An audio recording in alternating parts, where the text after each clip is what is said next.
Should you pull for Kokomi? It's an age-old question. Believe it or not, 50 years ago, the monks asked themselves this same question too. Father Benedict, they would say, is it immoral to summon on a cute fish war strategist for her adorable animations and stunning character design? Will God frown upon me? Father, son, God does not forsake those who simp for waifus. Unfortunately, God swiftly smited them both down. The monks died, never finding their answer to these questions, but maybe I could answer yours. Will she do a lot of damage? Will she dethrone previous characters? Will she overheal through boss damage, completely ignoring their mechanics? Or will she be bad? Find out next time on Dragon Ball Z Kai. Let's talk about how mihoyo stacked Kokomi's character and weapon banner, her potential role in a team, if you should roll for her, and if she's in the running for the cutest character in Genshin Impact.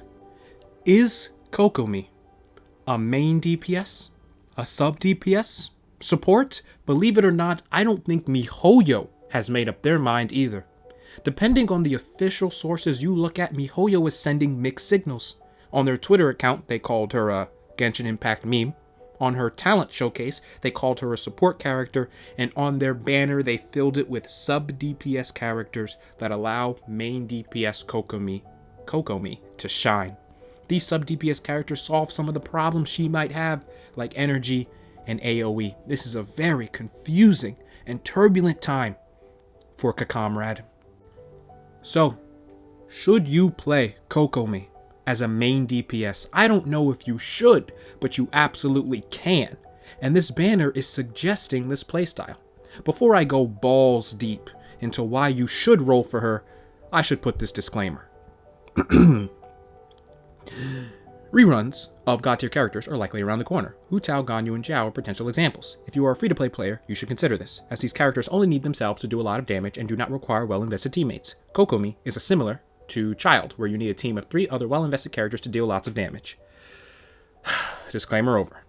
However, keep in mind, mihoyo is putting more enemies in the Abyss, where Ganyu and her OP Morgana team don't function.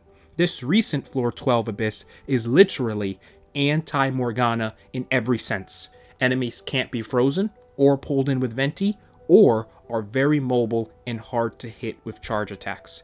If you've played Floor 12 recently, you know exactly what I'm talking about. The enemies are tanky, invulnerable, mobile, yet immovable. Are Mirror Maiden's breasts made of steel? Personally, I haven't been able to use main DPS Freeze Ganyu at all. I found more success with Ayaka and Hu Tao, who excel at single target quick DPS. I believe single target DPS will be the future of Genshin. Now, with all that out of the way, if you think Kokomi looks cute AF, let me explain to you how good this banner is for her, and how we haven't seen banners this good since Albedo. This banner is full of sub-DPS characters that can make Kokomi shine. Xingqiu is an amazing sub-DPS who generates a lot of hydro particles. Kokomi will likely have energy problems, and pairing her with him would immediately solve these problems. Another aspect to Kokomi I have not seen a single person talk about is if she can gain particles during her elemental burst. If she can, that would be insane, and you really would be able to play her as a main DPS. Zhao can't generate particles during his burst.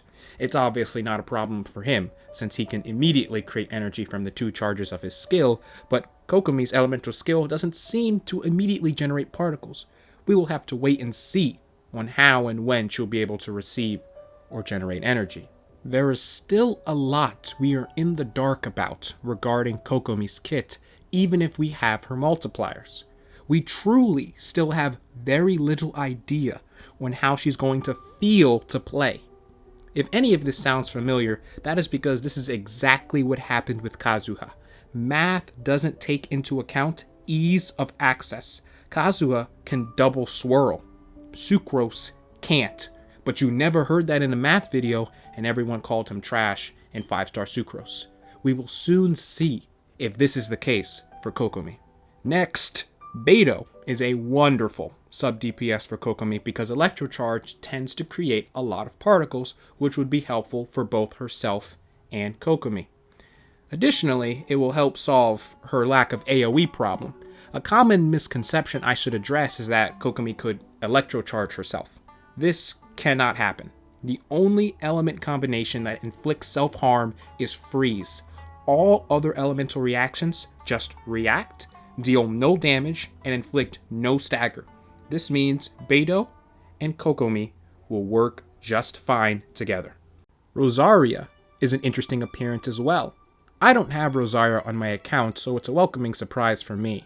She will work well with Coco in freeze comps where Coco is not the main DPS.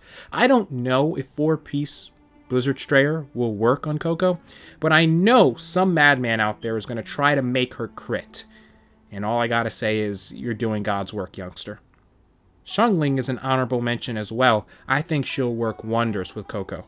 Xiangling is the secret strap free-to-plays have whenever they want to deal damage.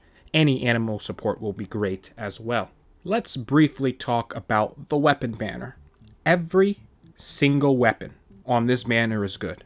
Favonia's Greatsword and the Flute are probably the worst, but even they have their places and usefulness. Stringless on animal characters is great, Favonia's Codex on energy characters is great, and Dragon's Bane on vape melt characters like Xiangling is amazing as well. I think this is some good stuff. mihoyo is bringing out the big guns here. They know lots of players are skipping on negative 100% crit rate, and they stacked her character banner and her weapon banner. Is anyone else getting massive deja vu? Because this smells a lot like Albedo. Albedo's banner had Fischl, Xingqiu, and Bennett absolutely stacked because they knew you would be tempted to pull for the game's best 4-star characters, even if the hype around Albedo wasn't too high. I don't know how good Coco's 5-star Catalyst is, but Primordial Jade Cutter is really good. This is the closest to a Staff of Homa/Wolf Gravestone banner we've ever gotten. Actually, am I crazy, or is Jade Cutter actually better than the featured 5-star? I might try to get that weapon instead. It gives massive crit rate and decent base attack. Anyway, back on topic. If you're deciding between C1 Coco or signature weapon, watch a Math Channel's assessment on it. I'm looking forward to Kokomi and any new synergies that she brings with her. Since she consolidates the Hydro Applicator role with healing and DPSing on the side, new teams are bound to spawn from her. Tell me what you think about her banner in the comments below.